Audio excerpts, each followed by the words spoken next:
Hi everyone, my name's Larry, and I'm presenting a series of recipes and techniques to teach my children how to cook some of their favorite meals. Today we're preparing buttered peas.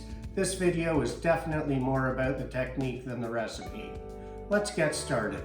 Today we'll be using a cup of frozen peas, a half a tablespoon of butter, and a dash of salt and pepper.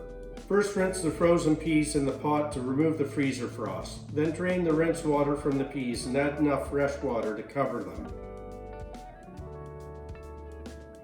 Now place the peas over a medium-high flame.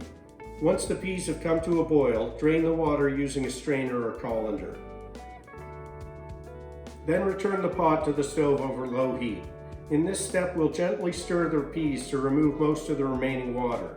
If we skip this step, we'll end up with the butter and the seasoning at the bottom of the pot in a watery slurry instead of coating the peas.